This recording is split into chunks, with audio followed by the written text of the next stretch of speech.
On today's video, my wife Benedicta and I will try to go a full day eating 3 full meals, eating 4 different kinds of bread, and still keeping our glucose low.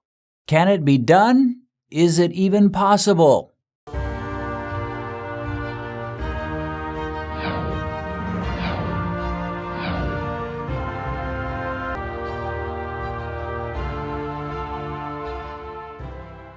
Before we get into today's video, I want to announce that our ministry, which is called Spirit of Grace Ministries, is planning a mission to Nigeria in late October and early November. Benedicta and I will be teaching believers the fundamentals of the Christian faith. We'll be preaching in outdoor evangelistic meetings in the evenings, providing clothes for local orphans and poor children, and providing a free medical clinic. At this time, our finances are low and we could really use some generous donations to help cover our budget for this mission and enable us to do one more mission in the great continent of Africa. If you'd like to help us in this, we'll have a link in the description notes below which will take you to a page on our website where you can donate to our ministry and help make this mission to Nigeria a success.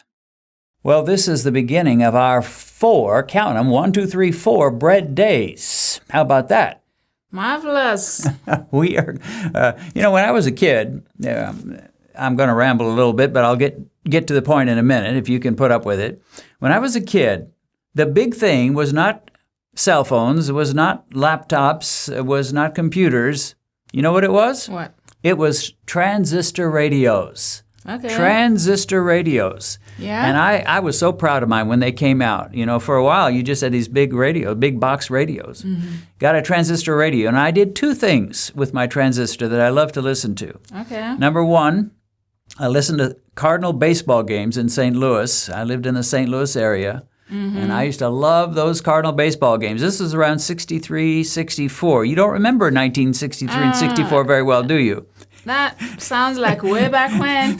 Before you even existed. Oh. But I I did something kind of weird. I would climb a tree and I would bring my transistor radio up into the tree and I would listen to a Cardinal baseball game and kind of watch the neighborhood as I listened. Watch the neighborhood. And listen to my baseball game. Okay. Wasn't that weird? Well, it was a little watchy.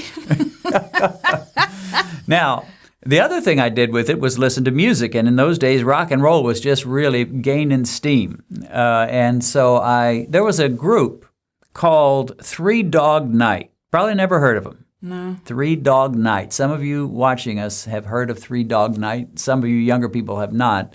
They did the famous song, "One is the Loneliest Number That You'll Ever Do." I used to love that song. Okay. But the name was strange, 3 Dog Night. Mm. And everybody wanted to know, what is a 3 Dog Night? Mm. Well, from the story that I heard, I'm not positive it's true, but it sounds like it might be true.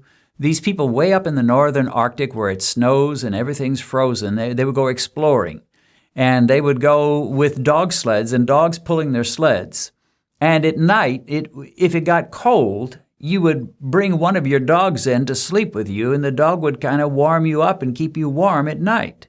Oh, okay. But if it was bitterly cold, I mean one of those terribly cold nights, you'd bring in 3 dogs. And so it would be a 3 Dog Night. 3 Dog Night.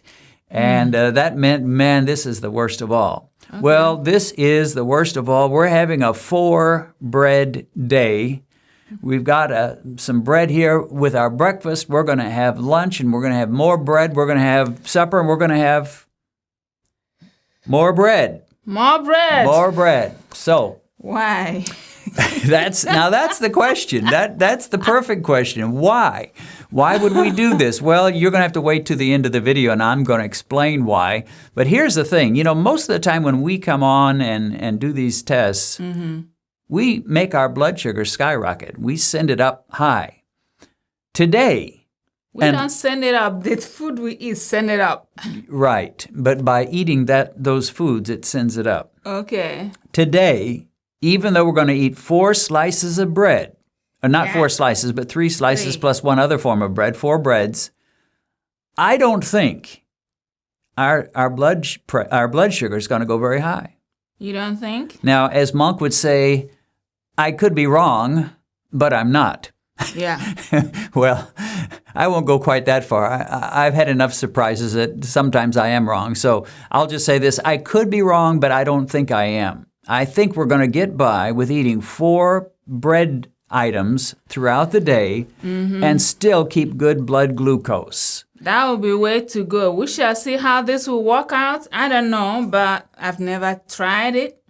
Now, eating bread like that. I'm going to be a little merciful to you and to me, because we're not going to do all those blood tests like we would do 30 minutes, 1 hour, sometimes 1.5, and usually 2. Okay. We're just going to check the peak at 1 hour. If you've watched these videos enough, you know that I almost always peak at 1 hour. Benedicta may peak even sooner, but by 1 hour, you're going to find out where she's going.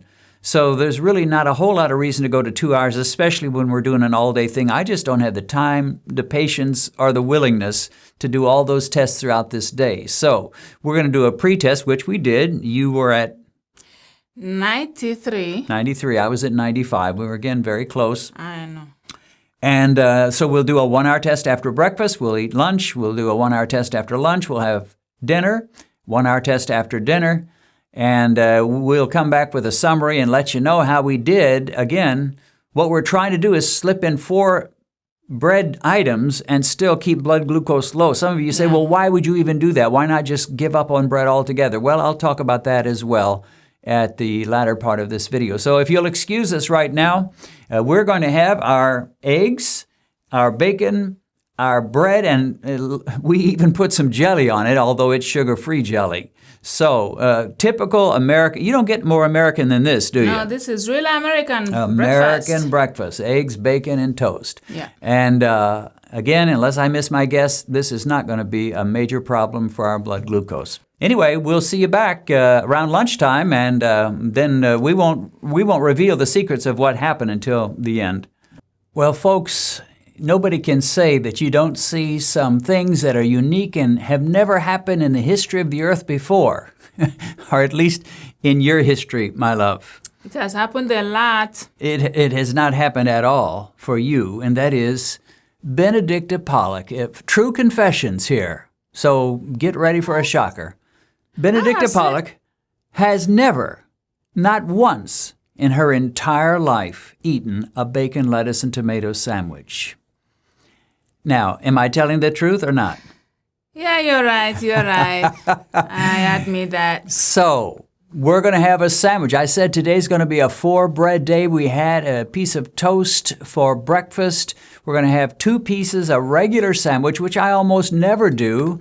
So a lot of times I'll have a 1 slice of bread sandwich, but this case we're having 2 slices, tomatoes, lettuce, bacon, and for our little side dish, we're going to have some almonds.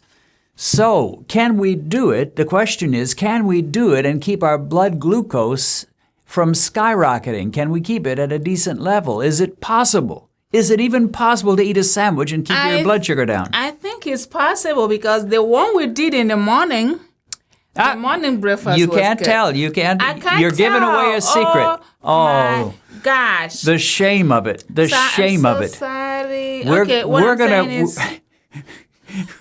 gonna just stop. We're gonna give the results at the end. Okay, We've got to give them something to look forward to. Gosh, and here you are gosh. letting these secrets slip out of those beautiful lips. Slip of tongue, yeah. Sorry, very sorry. Anyway. Yeah. The question is, can we eat a 2 slice of bread sandwich with all the other stuff? Have a marvelous meal. We're going to get full. Yes. And still keep blood glucose levels way down. Fairly low. Again, as I said earlier, I could be wrong, but I'm not. I'm pretty sure we can handle this. So here on camera, not only are you going to get to see Benedicta take her first bite of a BLT, No. you're going to get to see her make one.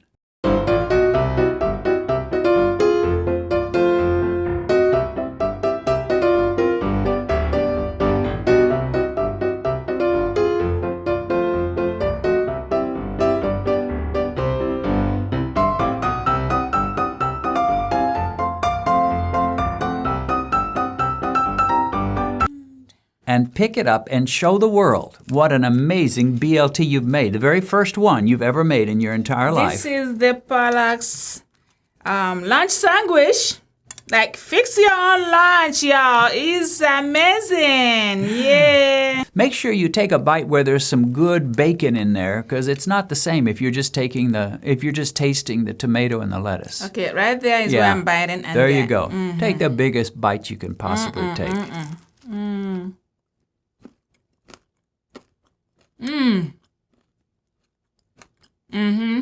It's really good, sweetie. You like it? I love it. Okay. Well, BLTs have a great reputation. They are known all over America. There's hardly anybody that hasn't had one, and especially when tomatoes are in season and they're cheap, why, it's a great meal. Of course, the only problem for me and for people who are diabetic is the bread, but there are workarounds. And we're going to tell you why this is working, not just the fact that it has worked and hopefully will work, but why it's working for us today as we get back at the end. See you in a little bit. For our dinner, we had a homemade pizza. Using a single low-carb tortilla shell, Benedicta covered it with a thin layer of tomato sauce. Then she sprinkled cheese all over it and then began to put on the toppings. These included pepperoni, sausage, black olives, mushrooms, and bits of green pepper. After generously covering the tortilla shell with the toppings, she sprinkled another layer of cheese over it all. Then she popped it into the oven, which had been preheated to 450 degrees, and let it bake for 15 minutes. The result was an awesome, very thin crust pizza. To complete our meal, we had a medium-sized salad. It was a great meal, and we didn't think we'd get too much of a blood sugar spike from it. Well, our day of testing is over. How about that? Great. We thank the Lord. Everything went well. Well, it did go well. I said at the beginning that I expected we would be able to eat 4 bread items throughout the day and still keep our glucose low. And we're going to report, in fact, we're happy to report that we ate the 4 bread items, and we did. Right. We did eat pizza at the end. And we had pizza at the end. Yeah. And how did you like that pizza? It was great. Yeah, well, you know, I did a video previously about us making pizza, and that time I used 2, but I've come to really choose using only one of those tortilla shells these days. Yeah, one works. It's not quite as filling, but it definitely saves on the blood sugar rise. Yes. And so I think it's really better to just use one of those tortilla shells. Like a thin crust. Very thin crust.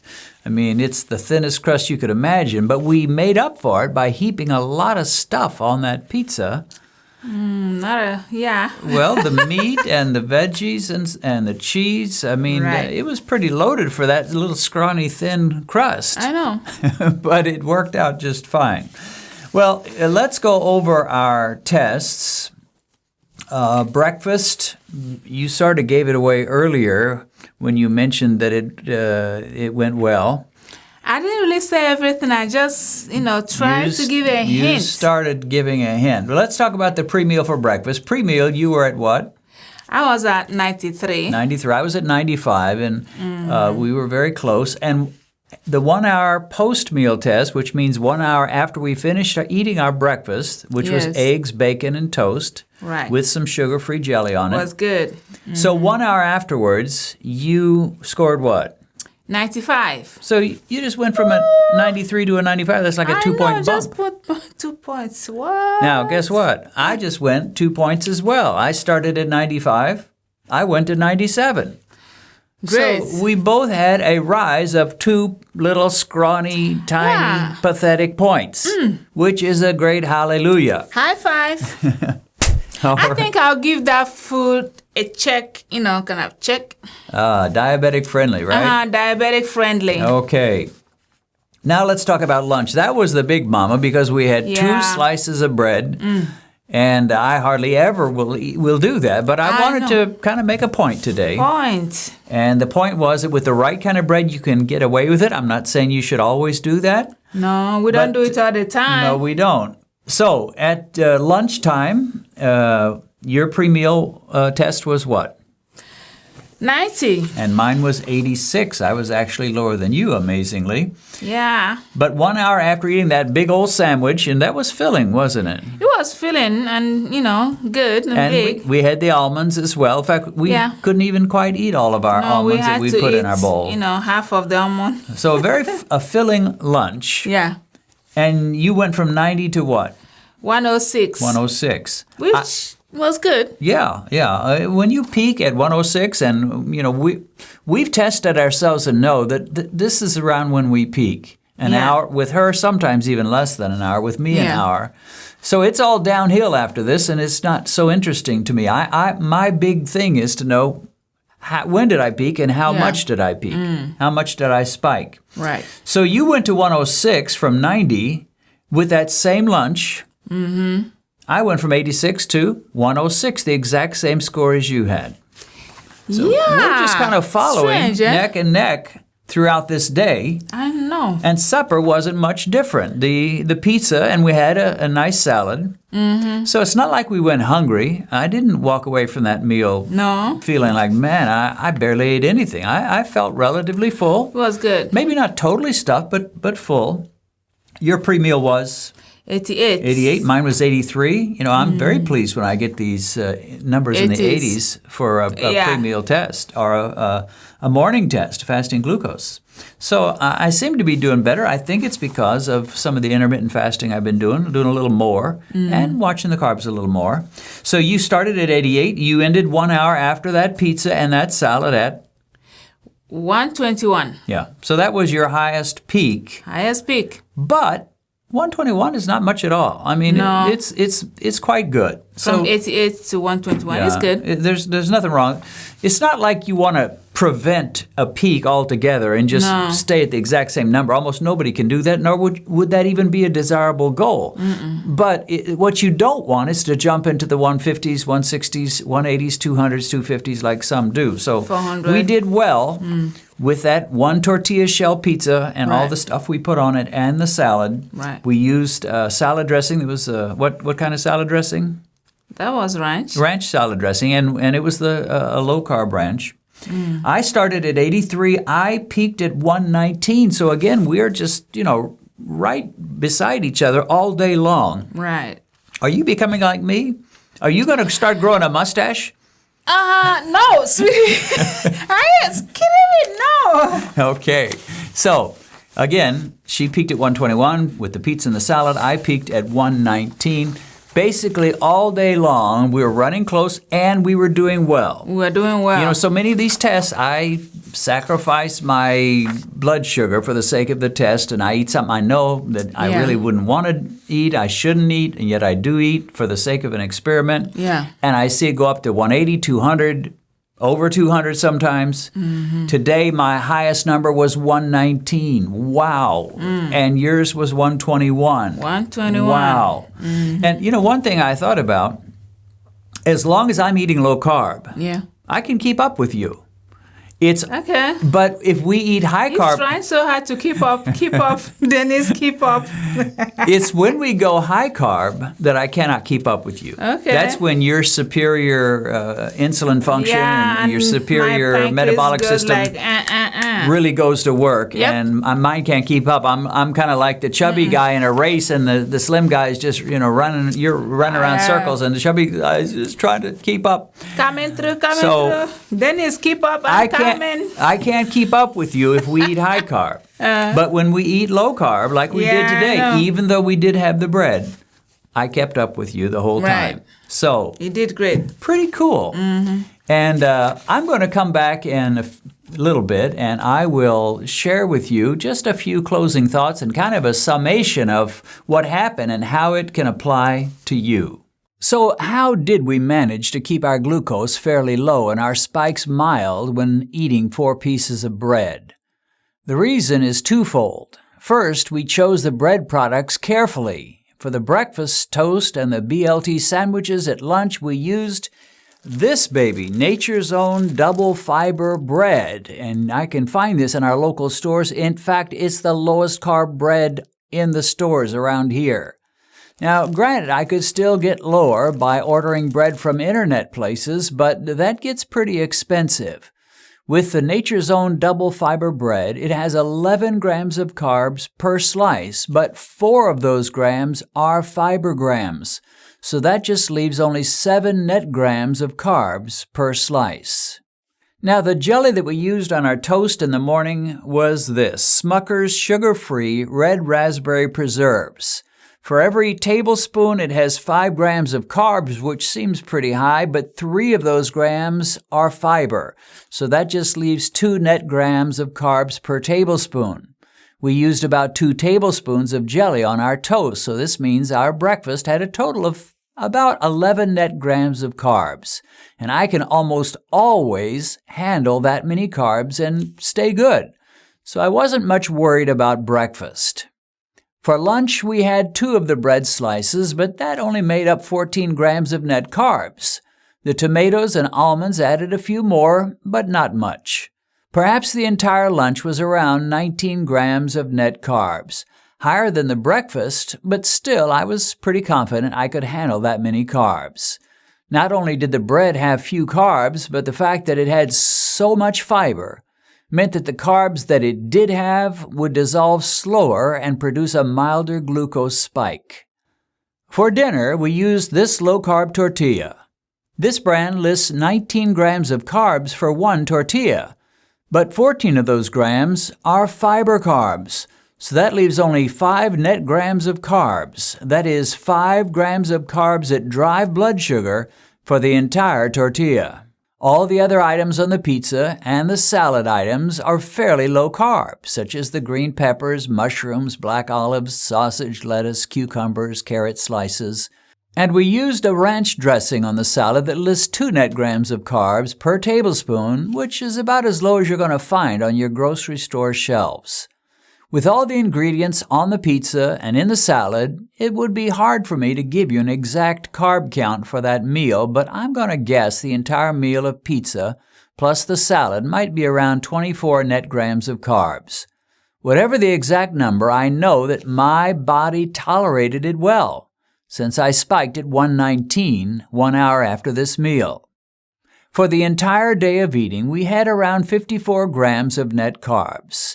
Now, that wouldn't qualify as a keto day, but it definitely is far lower in carbs than most people would eat. In fact, many people would go well over that number just for breakfast alone, with their pancakes or biscuits, their hash browns, and a big glass of orange juice. I need to repeat that eating this much bread in a day is not something I would normally do. And I'm not recommending that you have days with this much bread very often. I certainly don't. But I wanted to make a point, and that is that it is possible to do workarounds in certain situations when you're in a hurry and you don't have time to make a cauliflower crust for your pizza or bake some keto bread. There are solutions that can work for you. Nor do I think it's necessary for diabetics to vow a vow to never allow the taste of bread to touch their holy lips. I do eat bread from time to time, but I make sure it's manageable bread, and as always, I test myself to see just how it affects me. If your A1C is dangerously high, I think I'd avoid bread altogether until you get your glucose to a safe level. And if you're doing keto, then this really wouldn't be for you. But I wanted to demonstrate that it is possible to eat bread and still be wise and still keep your blood sugar under control. We've been sold out of our book, You Can Achieve Normal Blood Sugar, but now we have it in stock and available for you. We also now have a supply of my book, 60 Ways to Lower Your Blood Sugar. Each book is sold with an accompanying DVD. If you live in the U.S., you can order them by clicking on the link in the description notes below. Now, if you don't live in the U.S., you can still order a 9-video set for downloading by going to the downloadable series link, which is also in the description notes.